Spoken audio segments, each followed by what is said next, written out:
You remember that night. The air was heavy, the room quiet, but your mind loud. You stared at the screen, another tutorial, another voice telling you how easy it is to get better. You tried to follow, but the words swam. You replayed it again and again and again. Still, nothing clicked. You sighed, shoulders low, heart lower. You thought, maybe I'm not made for this. You closed your notebook. You looked at the half-done page, words crossed out, ideas forgotten. The light from the screen reflected in your tired eyes. Everyone else seemed so far ahead, and you still stuck at the start. But before you turned it off, something small happened. A voice, a whisper so soft you almost missed it. Try again. You didn't know then, but that tiny whisper was your first step into mastery. You think experts are born different, but the truth begins here, and this quiet, painful place where most people stop.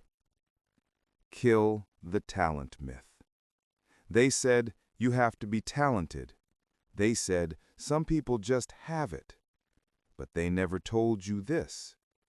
Every master was once a mess.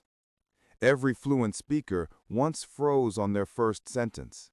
Every artist once hated their own work.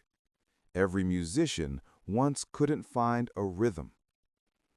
Talent is a story we tell to make failure look fair. It's easier to say, they're gifted, than to admit they worked harder than I did. You weren't born behind. You just started later.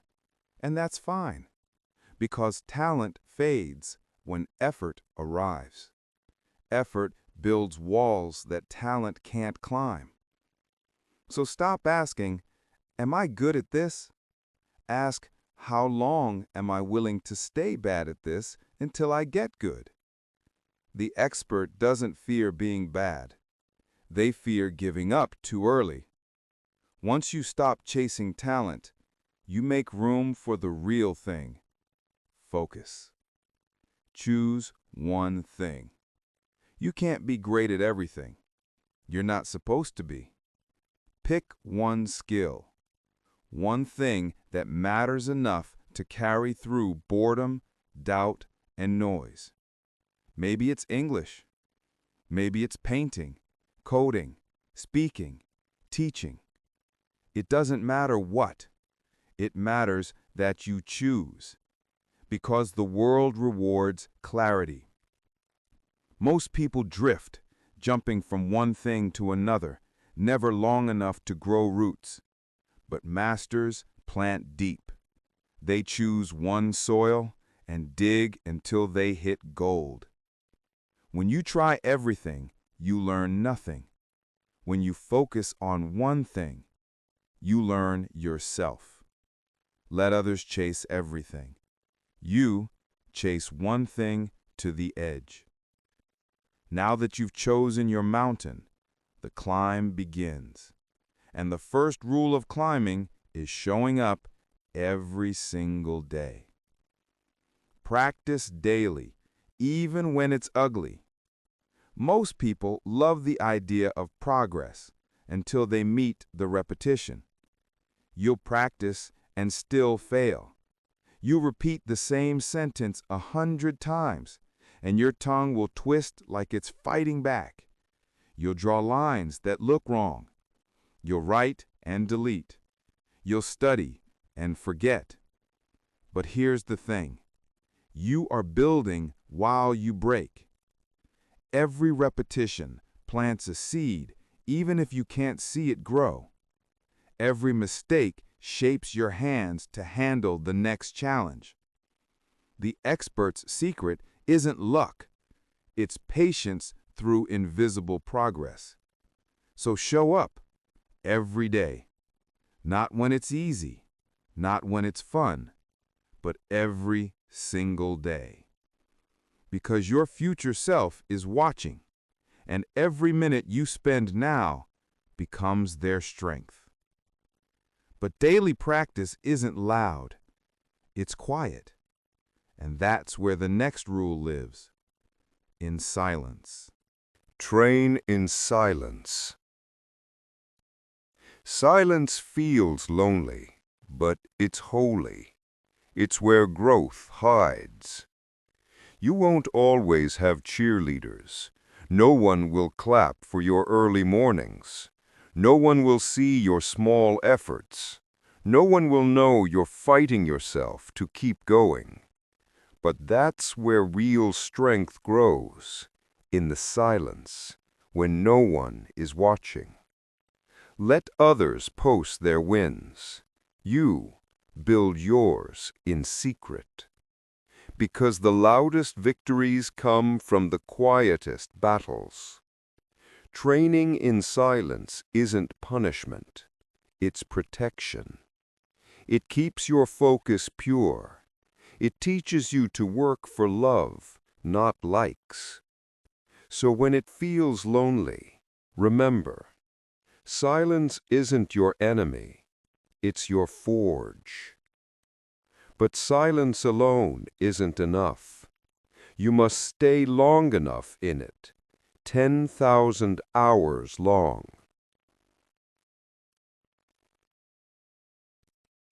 The 10,000-hour truth. People love shortcuts. They hate the long road. But the long road is the only road that leads somewhere real. 10,000 hours. That's what it takes. 10,000 hours of falling, fixing, learning, rebuilding. If you give 1 hour a day, that's 27 years. If you give 3, that's 9. If you give everything, that's mastery. You don't get to choose when you make it. You only choose if you stay.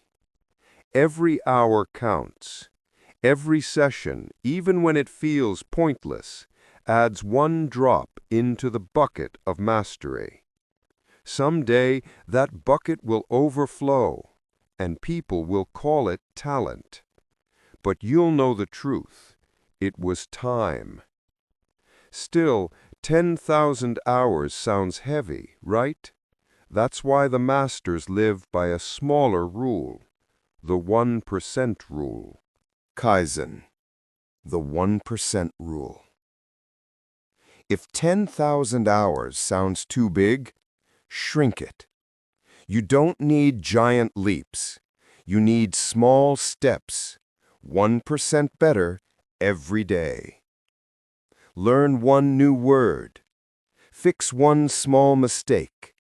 Read 1 more page.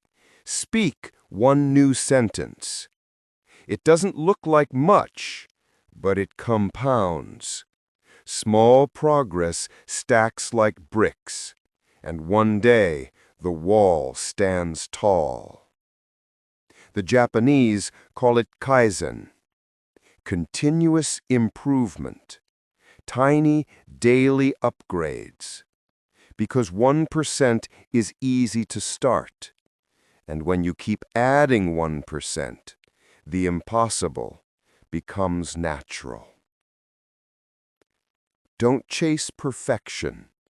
Chase small wins. 1 today, another tomorrow, and in a year, you'll be unrecognizable. But even when you follow the 1% rule, you'll fall, and falling is part of the art. Fall forward. Failure hurts, but the only real failure is refusing to learn from it. You will mess up. You will lose motivation. You will feel foolish. Good. That means you're trying. Each mistake is a mirror showing where to look next. Each fall brings you closer to balance. Each no It teaches you the sound of yes. Masters don't avoid falling. They master the way they land. They fall forward. They fail fast. They learn faster. So next time you stumble, don't curse yourself. Smile. You're building muscle. Pain means progress, and scars are proof you kept moving. But to rise again, you must clear your mind of one poison: comparison. Stop comparing. Comparison is quiet poison. It doesn't kill you fast. It steals your focus one thought at a time. You scroll. You see people fluent, confident, successful. And inside, a voice whispers, "You're behind." But here's the truth. You're not behind. You're just early in your journey. Every person you admire once looked exactly like you, lost, scared, unsure. You're just seeing their chapter 20 while you're in chapter 2. You can't compare that. Your path is not theirs. Your clock is not theirs.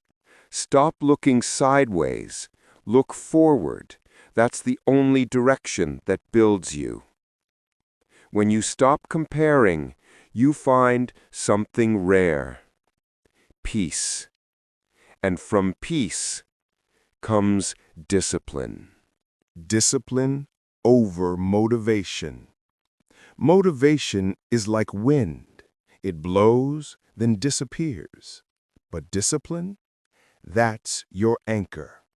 Motivation makes you start.